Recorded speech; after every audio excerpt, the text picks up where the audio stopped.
주영진의 뉴스브리핑 본격적으로 시작하겠습니다. 말씀드린 대로 오늘은 헌정사상 최초로 검찰총장에 대한 정직 2개월의 징계가 내려졌다는 소식을 집중적으로 여러분께 전해드리도록 하겠습니다. 윤석열 검찰총장은 오늘 오전 징계 결정이 나온 이후죠. 새벽 4시에 나왔으니까 변호인을 통해서 또 기자들에게 보낸 입장문을 통해서 이렇게 이야기를 했습니다. 임기가 보장된 검찰총장을 내쫓기 위해서 위법한 절차와 실체 없는 사유를 내세운 불법 부당한 조치입니다. 검찰의 정치적 중립성, 독립성과 법치주의가 심각하게 훼손됐습니다. 헌법과 법률에 정해진 절차에 따라서 잘못을 바로 잡을 것입니다. 라고 윤석열 검찰총장은 자신의 생각을 밝혔습니다. 법적으로 대응하겠다는 생각을 분명하게 밝힌 거지요. 그러면 추미애 법무부 장관은 오늘 출근길에 어떤 이야기를 했을까요? 출근길에 기자들이 만난 사람이 한 명 더 있습니다. 이 두 사람 어떤 얘기했는지 한번 들어보시죠. 위해서 검찰보고 패싱 등 입장 충분히 얘기하셨는지요? 제가 무슨 말을 하겠습니까? 징계위에서 감찰 조사 과정에서 아니, 제가 무슨 말을 하겠습니까? 다시는 이런 일이 없었으면 좋겠습니다. 네.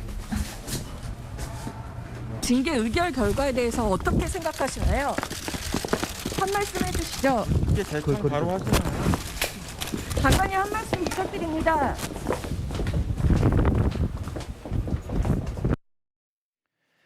추미애 법무부 장관은 기자들의 질문에 아무런 답변을 하지 않았습니다. 뉴욕 감찰관, 다시는 이런 일이 없었으면 좋겠습니다.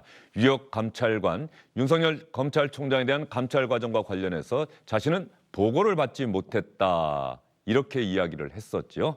장성철 공론센터 소장, 박진영 민주당 상근 부대변인과 함께 윤석열 검찰총장에 대한 징계 결정에 대해서 이야기를 나눠보도록 하겠습니다. 두 분 어서 오십시오. 안녕하세요. 일단 정당의 반응은 차치하고 두 분의 생각이 궁금합니다. 먼저 박진영 부대변인은 이번 검찰총장 징계 결정 어떻게 평가하세요? 뭐 개인적이라고 하시니까요. 편하게 말씀을 드리겠습니다.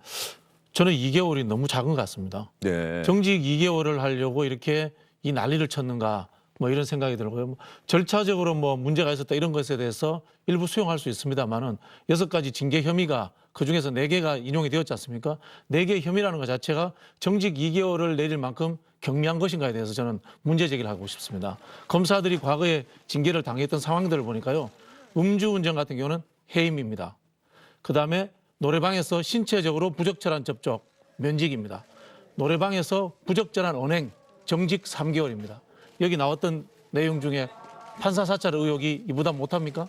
저는 그런 면에서 개인적으로 정직 2개월은 좀 약하다 이런 생각이 듭니다. 박진영 부대변인 정직 2개월 너무 약하다 이런 생각을 하셨고요. 장성철 소장은요? 저도 비슷한 생각입니다. 너무 경미한 처분이다. 예. 아니 판사 사찰을 했는데 정직 2개월을 때립니까?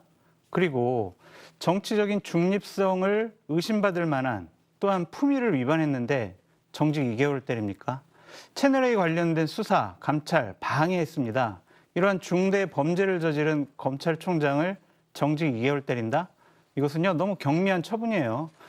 추미애 장관이 얘기했죠. 중대하고 심각한 비위 행위가 다수 발견됐다고. 그럼에도 불구하고 2개월밖에 못한 것은 정말 과연 이 징계위원회가 제대로 일을 했느냐라고 의심할 수밖에 없습니다. 예.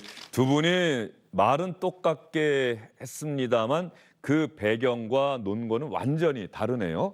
정직 2개월 징계하려고 이렇게 전국을 떠들썩하게 했느냐 그런 취지인 건가요?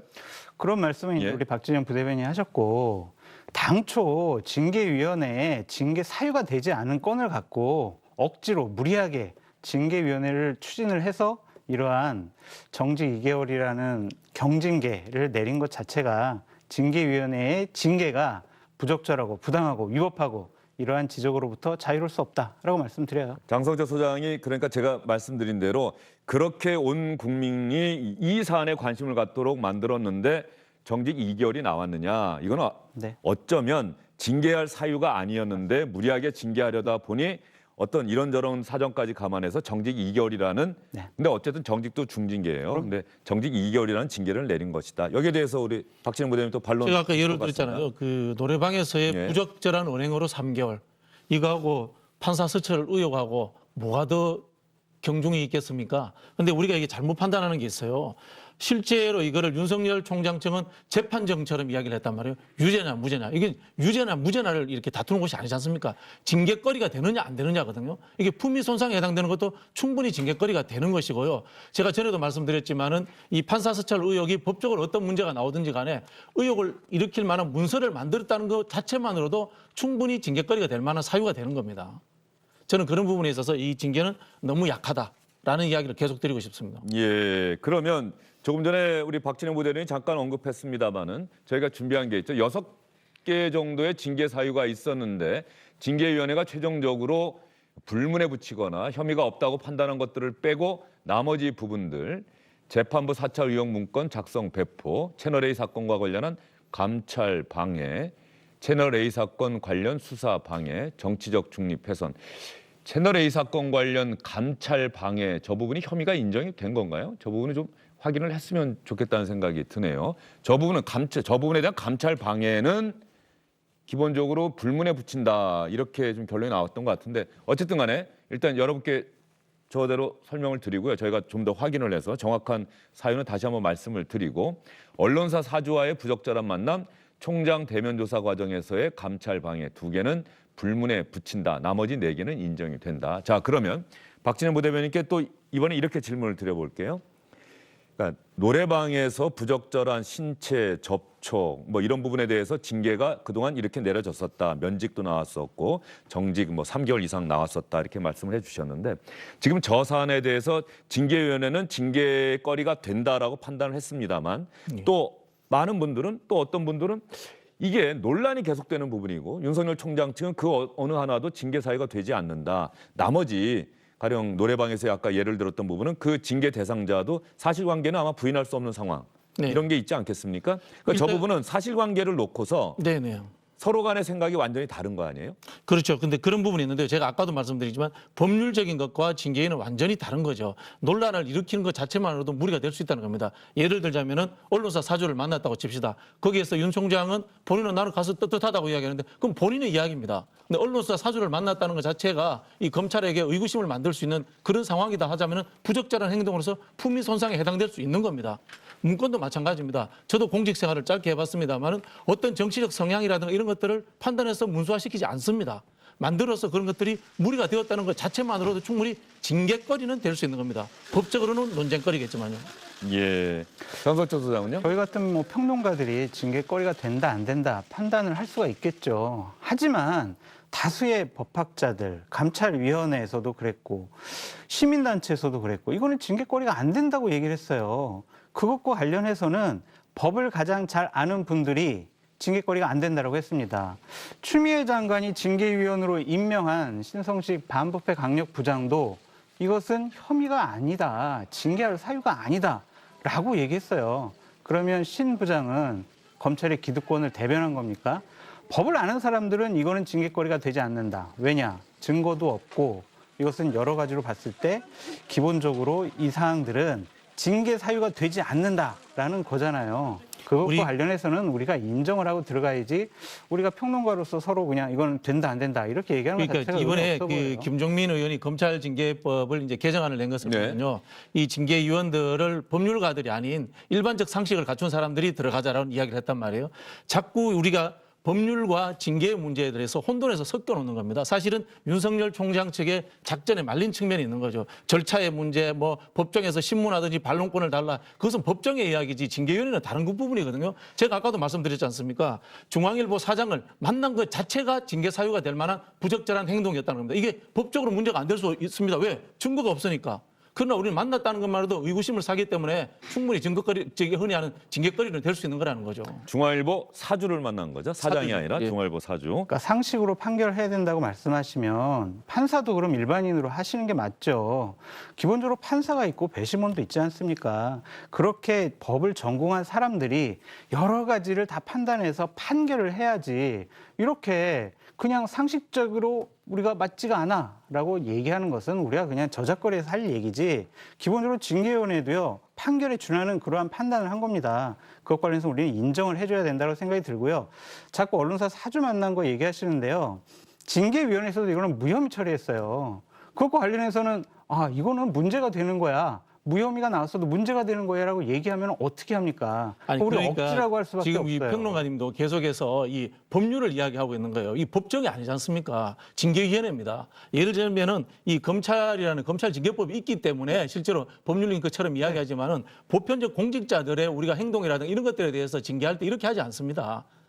근데 여기에서도 보면요, 이 우리 징계위원회 하면서 이 윤석열 총장 쪽에서 수많은 것들을 이제 법정에서 하듯이 제안을 합니다. 근데 이게 징계위원회에서 다 이렇게 기각시켜버린다고요. 그게 왜? 이게 법정에서 하는 것이 아니기 때문에 그런 겁니다. 그런 상황들에 대해서 우리가 좀 이해를 해야 됩니다. 알겠습니다. 자, 그러면 다시 한번 좀 정리를 해드릴게요. 윤석열 검찰총장에 대한 징계가 결정된 사유 다시 한번 보면서 여러분께 정리를 해드리고 또 두 분께 질문을 이어서 드리도록 하겠습니다. 조금 전에 화면에서 보신 것처럼 재판부 사찰 의혹 문건 작성과 배포, 채널A 사건과 관련해서 감찰 방해, 수사 방해, 정치적 중립 훼손 이 네 가지에 대해서는 징계할 거리가 된다는 판단이 내려진 겁니다. 그리고 언론사 사주와의 부적절한 만남, 총장 대면 조사 과정에서 감찰 방해. 자, 불문이라고 하는 것은 아까 무혐의라고 말씀하셨는데 무혐의가 아니고요. 뭔가 의심은 되는데 그렇다고 해서 이건 문제 삼지 않겠다. 의심은 되지만 문제 삼지 않겠다고 무혐의하고는 좀 다르다라고 하는 점을 좀 소장님께 말씀드리고 제가 아까 잠깐 헷갈렸던 게 아예 무혐의 결정을 내린 건 두 개가 더 있어요. 채널A 사건과 관련해서 감찰 관련 정보를 외부에 유출했다는 그것 하나하고 한명숙 전 총리 사건 관련해서 감찰 수사 방해 이것은 증거가 부족하다는 판단 아래 무혐의 결정을 내렸다. 이렇게 여러분께 정리해 드리도록 하겠습니다. 그러면 야당에서는 헌정사상 최초로 헌정사상 초유의 검찰총장 징계에 대해서 어떤 반응을 내놓고 있는지 먼저 여당 반응부터 살펴보도록 하겠습니다. 징계위의 판단을 존중합니다. 현직 총장이 중징계를 받은 것은 검찰 내부의 과제가 그만큼 크다는 것을 드러낸 것입니다. 검찰개혁을 왜 해야 하는지 더욱 분명해졌습니다. 우리는 검찰개혁을 지속할 것입니다. 공수처는 검찰에 대한 민주적 통제에도 기여할 것입니다. 공수처장 후보 임명 등의 절차가 신속히 진행되기 바랍니다. 성실하게 일하는 대다수 검사들을 위해서라도 검찰 조직 안정에도 노력해야겠습니다. 행정적 절차적 징계뿐만이 아니라 지난 1년의 검찰총장의 임무와 검찰의 권한 남용에 대한 국민적 비판이다 이렇게 생각합니다. 특검이나 공수처 이 국민의 새로운 견제가 기다리고 있을 것입니다. 이 갈등의 본질은 검찰개혁에 대한 검찰의 저항이었습니다. 그리고 그 저항의 선두에 윤 총장이 있었습니다. 여기까지 오기 전에 윤석열 총장은 스스로 물러나는 것이 맞았습니다. 징계위의 결정 존중합니다. 윤 총장이 몇 개월 정직을 받았나가 아닌 판사 사찰과 검언 유착 등이 다시는 재발되지 않도록 하는 것이 검찰개혁의 핵심입니다. 자, 검찰개혁의 필요성이 입증됐다. 공수처가 출범하면 검찰에 대한 민주적 통제 또 하나의 장치가 될 것이다. 이런 기조로 이야기를 했고 윤석열 총장은 지금이라도 그만둬야 한다. 이런 분위기가 지금 지배적인 겁니까? 뭐 그렇죠. 그런 것 같습니다. 일단 이 정직 2개월에 대해서 어쨌든 이 징계위원회 판단이니까 네. 수용한다 이렇게 말씀을 하셨는데요. 아마 저처럼 좀 너무 약하다고 생각하는 사람들이 많을 겁니다. 네. 예, 여당 내부 또 여당을 지지하는 분들 사이에서는 너무 약하다 이런 어쨌든 발언들이 많을 정직 것이다. 2개월이라는 것이 윤석열 총장에게 생각할 시간을 준 측면도 있지 않느냐. 윤석열 총장이 지난번에 국정감사에서 그런 이야기를 했습니다. 대통령의 메신저로부터 계속 있으라는 이야기를 들었다. 네. 그런 이야기를 했는데 지금 상황이 된다면은 뭐 본인이 추론해서 사실 사퇴해야 되는 시점이 아닌가 이렇게 보고 있는 거죠. 예, 조금 전에 박진영 부대변인 말씀하신 것 관련해서 제가 갑자기 다시 생각이 났는데 이렇게 질문을 드려볼게요. 징계와 재판은 다르다라고 말씀을 하셨고요. 또 하나 그렇다고 한다면 이런 논란과 의혹의 한가운데 검찰총장이 서 있다는 것만도 문제가 된다라고 하는 취지로 아까 말씀하셨죠? 그렇죠. 과거에 최동국 예. 총장 생각해 주시면 비슷하지 않습니까? 예. 네. 그러면 검찰총장에 대해서 어떤 의혹이 제기된다거나 그러면 이게 그래서 의혹이 제기가 되고 논란이 되고 언론에서 크게 보도가 되면은 그때마다 이거 징계해야 되는 건지 하는 그런 논리가 연장될 수 있는 것 아닌가 싶은 생각이 좀 드네요. 뭐 징계보다는 어쨌든 간에 확인을 해야 되겠죠. 그죠? 감찰은 해야 되겠죠. 그죠? 감찰은 해야 되겠다는 생각이 들고 총장보다 더 높은 법무부 장관이 부인이 기소가 됐을 때 사퇴를 했습니다. 현재 장모가 기소돼 있는 상황입니다. 그것만 제가 말씀을 드리겠습니다. 예, 여당 의원들 최인호 민주당 수석 대변인 징계 사유들은 검찰개혁 바라는 국민들 눈에 엄중한 비위들이다. 우상호 의원이 잠시 뒤에 주영진의 뉴스브리핑에 출연을 합니다. 윤 총장은 부끄럽지 않으려면 남은 것은 자진 사퇴뿐이다. 그리고 김용민 의원 정직 2개월에 그친 것 아쉽다. 법무부의 후속 조치를 기대한다. 자, 그러면 제1야당인 국민의힘에서는 어떤 이야기, 어떤 반응을 내놓고 있는지 국민의힘 쪽 이야기도 들어보겠습니다. 대통령이 2개월 정지 판결을 하면은 윤석열 총장이 바로 행정법원에 가처분 신청을 할 것 같은 지금 이 상황인데 그렇게 됐을 때 대통령의 모습이 과연 어떻게 보여지겠느냐 하는 것을 좀 생각하지 않을 수가 없어요. 마치 대통령과 윤석열 총장이 서로 맞대고서 소송을 하는 그런 모습이 과연 국민에게 어떻게 비춰질 것인가 하는 이런 점을 좀 대통령께서는 냉정한 판단으로다가 봐줬으면 하는 것이 난 솔직하게 참 대통령을 위해서도 난 이것이 필요하다고 그렇게 생각을 합니다. 문재인 정권이 폭주에 광기를 더하고 있습니다. 검찰총장의 징계는 공권력이라는 탈을 빌린 조직폭력배들의 사적 보복과 다를 바가 전혀 없습니다. 이제부터는 국민들 앞에 권력의 공수처 사유화 과정이 공개적으로 펼쳐질 것입니다. 권력의 끝없는 폭거와 광기에 분노하는 시민 여러분들과 함께 싸우겠습니다. 김종인 비대위원장의 논리는 이거네요. 자, 징계 결정이 내려졌고 법무부 장관이 제청을 하고 대통령이 재가를 해요. 그런데 대통령이 재가를 해서 확정이 되면은 윤석열 검찰총장은 법적으로 대응하겠다고 합니다. 그러면 대통령과 윤석열 총장이 맞서는 상황이 돼버리는 것 아니냐. 이런 부분을 과연 대통령 어떻게 할 것이냐. 이런 문제 제기를 하네요. 이게 참 곤혹스러운 문제예요. 윤석열 총장이 만약에 대통령께서 저 정직 2개월을 재가를 하시게 되면 임명권자가 나는 윤석열 총장을 신임하지 못해. 불신임한 거 아닙니까? 불신임한 상황에서 검찰총장이 제대로 된 검찰총장직을 행사할 수 있을까? 유지할 수 있을까라는 의문도 듭니다. 근데 하지만 이 정권은 검찰 개혁을 얘기하지만 결국에는 검찰 장악을 하려는 것이 아니냐라는 의심과 비판을 끊임없이 받아왔습니다. 공수처를 통해서 윤석열 총장을 쫓아낸다고 이것이 검찰 개혁입니까? 결국에는 권력을 향한 수사를 못하게 함으로써 자신들의 권력을 계속 유지하겠다. 그리고 다음번 대선 때에도 이러한 불미스러운 일이 일어나지 않도록 한번 방어막을 치겠다라는 의도로 읽혀진다. 그렇기 때문에 이것은 검찰 장악으로 보인다라는 것이 야당의 입장이고요. 아까 우리 박진영 부대변인께서 이런 의혹으로 구설수가 오르고 논란이 됐으면 그만둬야 된다라고 얘기하셨는데 우리 조국 장관 임명 때 한번 생각을 해보자고요. 많은 의혹들이 나왔습니다. 그리고 인사청문회 할 때 계속 정경심 교수를 기소를 했어요. 그런데도 대통령께서는 의혹만으로 임명을 하지 않는다면 나쁜 선례를 남기는 거다라는 말씀을 하시고 임명을 했습니다.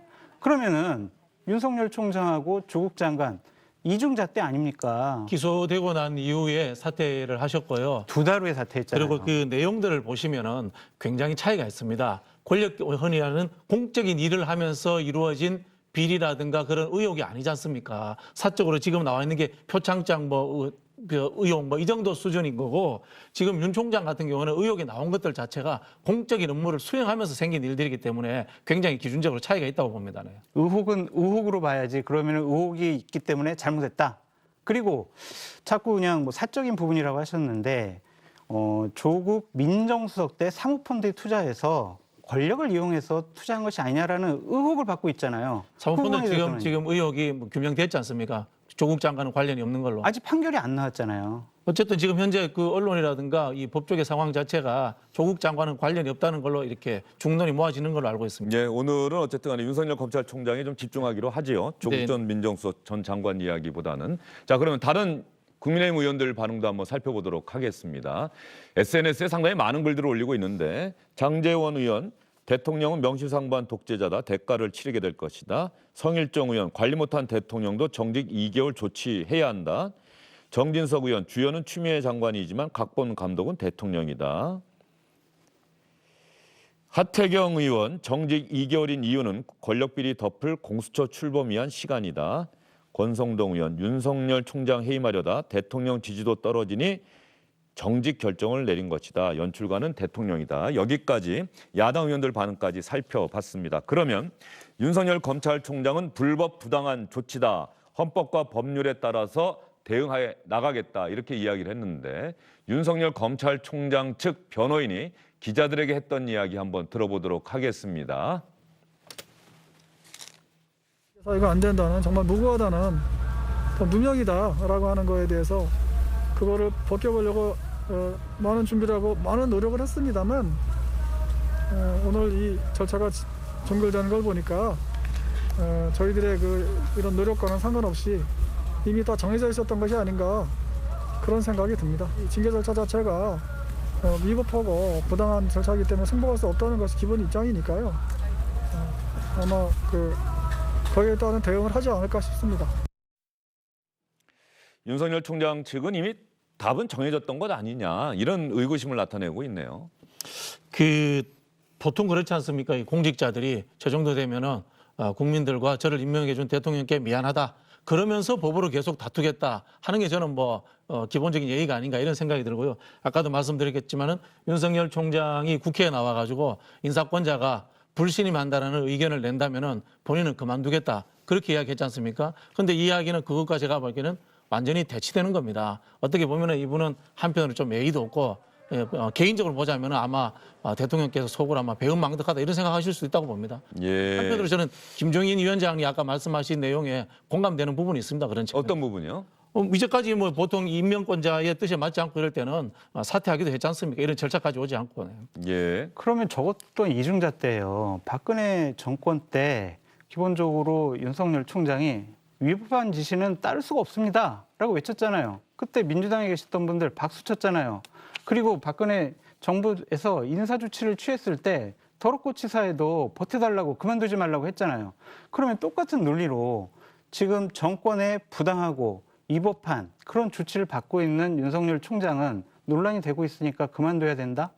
이것은 너무 큰 이중잣대라고 생각이 듭니다. 정권에 위법하고 부당하다라고 느끼고 있을지 모르겠지만요. 지금 수사하고 있는 방식들의 문제와 그 당시가 상당히 차이가 있는 것이고요. 어떤 차이가 있어요? 지금 전에도 제가 자주 말씀드렸지만은 수사 방식 자체가 특수반응 방식으로 이벤트식으로 때리고 아직도 그 수사 과정을 공표하는 형태라는 이런 것들이 나타나고 있는 거지 않습니까? 박근혜 정부 때 그렇게 흔히 하는 때 되게 옹호하셨잖아요. 아니 그 당시에는 수사 자체도 하지도 못했어요.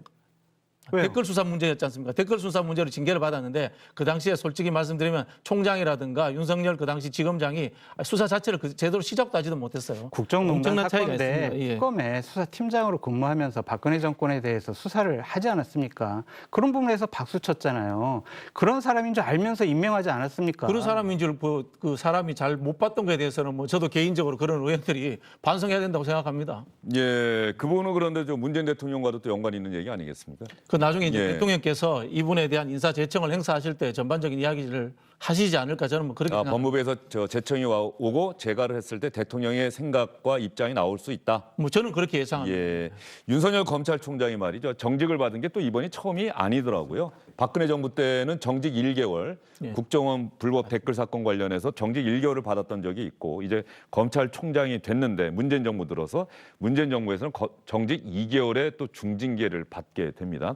윤석열 검찰총장 검사로서는 어쨌든 간에 참 평탄치 않은 검사 생활을 보내고 있다, 이런 생각이 드는데, 오늘 또 두 분 말씀 듣다 보면은 참 같은 사안을 놓고서 이렇게 생각을 달리할 수 있구나라는 생각을 좀 하게 되네요. 아니, 옳고 그름을 예. 놔두고요. 경중의 문제는 저는 따져야 될 것 같아요. 박근혜 정부 때 청와대 압수수색 했습니까?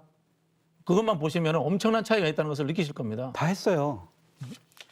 댓글 사건 때 하지 않았습니다. 그때는 확인해 안 보십시오. 했는데 예. 그러니까 윤석열 국정농단 총장의 사건 때 댓글 사건 때 했느냐는 것을 댓글 수사할 때 했느냐 안 했느냐 이것에 대해서 한번 확인해 보시면 아실 겁니다. 예. 자꾸 탄핵당한 박근혜 정권과 이 촛불혁명으로 만들어진 문재인 정권을 비교하시는 것 자체가 스스로 부끄럽게 아니, 문재인 박근혜 생각하신다고 대통령 시절 생각합니다. 예를 드셨잖아요. 국정원 댓글 사건이면 오히려 국정원이 압수수색 대상이었겠죠. 뭐 청와대보다는 어쨌든 간에 아까 말씀하시려고 했던 거는 국정농단 사건을 수사하면서 또 청와대에 대한 압수수색 시도를 했었고 청와대가 자료를 제출하는 쪽으로 그때도 그렇게 또 특검과 청와대가 뭐 합의를 했던 기억이 잠깐 나네요. 자, 그러면 여당과 야당의 반응 다르고 주영진의 뉴스브리핑에 출연한 박진영 부대변인과 장성철 소장의 생각이 다르죠. 다른 정당들, 제3당들의 반응 한번 살펴보도록 하겠습니다. 특히 정의당 반응 궁금한데요. 정의당은 어떻게 반응하고 있을까요? 윤석열 총장 징계 과정에서 이정화 검사의 감찰 보고서 누락, 법무부 징계위원 구성에 대한 정당성 시비 등 한계를 지적하지 않을 수 없습니다. 이제 결정권자인 대통령의 재가가 남았습니다. 징계위원회의 한계와 그동안의 국정 혼란이 야기된 점 등을 고려한 대통령의 결정이 있어야 합니다. 그리고 논란이 마무리되어야 합니다. 안철수 국민의당 대표 정치 탄압이다. 대통령과 정권 잠시 살고 영원히 죽는 길로 들어섰다. 이렇게 주장을 했고요. 최강욱 열린민주당 대표입니다. 오늘 라디오 인터뷰를 통해서 중징계에 해당하지만 개인적으로는 아쉬운 결과다. 윤 총장이 스스로 물러나는 게 도리지만 정치적 계산을 할 것으로 생각한다. 이렇게 얘기를 했습니다. 자, 정의당 반응 가운데 말이죠. 절차에 있어서 뭔가 부족한 점이 있는 것은 지적하지 않을 수 없다. 절차상의 문제. 박진영 부대변인도 아까 얘기를 시작하면서 네, 그 부분에 대해서는 조금 아쉬운 점이 있다 이렇게 이야기를 했어요. 저도 말씀을 드렸는데요. 그러나 뭐 내용적인 부분에 대해서도 이야기를 해야죠. 사실은 진보 정당이라면은 판사 사찰 의혹이라는 이런 부분에 대해서 목소리를 제대로 내주시는 게 맞다고 봅니다. 저는. 예, 정의당 반응에 대해서는 오히려 절차도 절차지만 본질적인 핵심에 대해서도 언급을 해줬어야 된다. 네네. 그렇게 이야기를 하셨고요. 근데 자꾸 박진영 부대변인께서 판사 사찰이라는 프레임을 계속 말씀하시는데 징계위원회 위원장도 사찰이라는 표현을 쓰지 않았어요. 정보 수집이라고 얘기를 했어요. 자꾸 사찰이라는 프레임으로 윤석열은 판사를 사찰한 나쁜 사람이야 라고 몰고 가지 않았으면 좋겠다는 생각이 들고요. 상식적으로 판단해보자고요. 편향된 지역에 있는 분들이 윤석열 총장에게 우호적이지 않은 분들이 모여서 윤석열 총장을 징계했습니다. 이것이 과연 정당한 겁니까? 이것은요, 국민의 눈높이 상식에 비춰봐도 잘못됐다라는 것이 일반적인 상식이고요. 박진영 부대변인께서 오늘 한겨레 신문의 칼럼을 좀 읽어보셨으면 좋겠다라는 생각이 듭니다. 어떤 칼럼 얘기하십니까? 기본적으로 거기 제가 이름이 생각이 안 나는데 거기서 이러한 부적절하고 불공정하고 공정성이 결여된 일 때문에 진보 진영이 상당히 분열이 됐다라는 칼럼이 있어요. 그러한 것을 분명히 이 정권은 아프게 생각을 해야 된다. 왜 진보 진영조차도 이렇게 갈라졌는지 스스로 한번 되돌아봐라라는 내용의 칼럼입니다. 예. 특정한 지역에 소속된 분이라는 표현은 저는 적절치 않다는 생각이 들고요. 금방 말씀하셨지 않습니까? 상식적인 판단을 하라고 했었지 않습니까? 근데 제가 아까 이야기했잖아요. 상식적 판단을 하면 되는데 법률적인 것들로 자꾸 오해를 하고 있다고. 그런 부분을 또 헷갈리고 계시는 거예요. 사실은 이 상황 자체가 웬만한 전문가가 아니면은 윤석열 총장이 하고 있는 이 전략이라고 볼 수 있겠죠. 여기에 대해서 우리가 법률적이라는 것으로 자꾸 말리고 있는 상황이 계속 이루어지고 있는 겁니다. 사실은. 예. 이 징계위원들이 특정한 지역에 있어도 되고요. 특정한 성향이어도 됩니다. 이해 충돌이 없으면 되는 겁니다. 법률적으로는 보면. 알겠습니다. 잠깐만요. 예. 축구 경기를 해요. 한일전 축구 경기를 하는데 일본 사람들 심판, 부심, 주심 다 일본 사람들이에요. 그 경기가 공정한 심판을 볼 수 있다고 우리가 제가 말씀드리자 이게 생각할 수 국가대표 있습니까? 경기가 아니라니까요. 한 부서 내에 회사 내의 이야기라니까요. 이거. 일단 지금 장성철 수장이 얘기한 그 부분은 윤석열 검찰총장 측이 또 헌법소원을 제기했으니까 헌법재판소가 좀 속도 있게 결정을 안 내려서 어떤 결론이 나올지 모르겠습니다만 그 결정을 좀 지켜보도록 하고요. 자, 그러면 제가 웬만해서는 이 정당의 반응 말고 이른바 정치 평론하신 분들의 이야기는 여러분께 잘 소개를 해드리지 않습니다. 다른 언론에서는 기사로도 많이 납니다만 오늘은 또 윤석열 검찰총장 헌정사상 초유의 징계 결정이 내려졌는데 조국 전 장관 그리고 진중권 전 교수의 반응 한번 살펴보도록 하겠습니다. 한번 볼까요?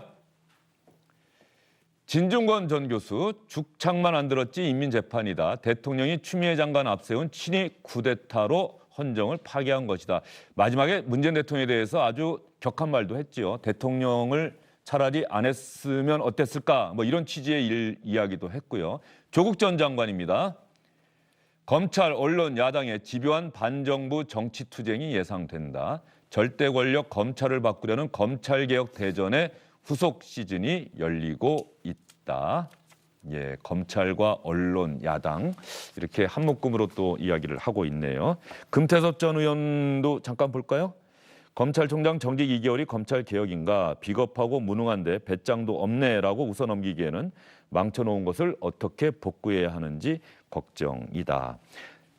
두 분께는 엇갈린 질문 드릴게요. 진중권 전 교수의 SNS 글 보셨는데 뭐라고 얘기하시겠습니까? 기본적으로 앞뒤가 안 맞는 이야기입니다. 인민재판하고 친위 쿠데타하고 좌우도 구별 못하는 그냥 막말 내지르기라고 생각합니다. 저는. 막말 내지르기다. 예. 자, 조국 전 장관의 SNS 글에 대해서 어떻게 생각하십니까? 조국 전 장관은 저러한 것에 논평을 하기보다는 본인의 잘못에 대해서 되돌아봐라, 반성하고 지내라라고 말씀드리고 싶습니다. 예.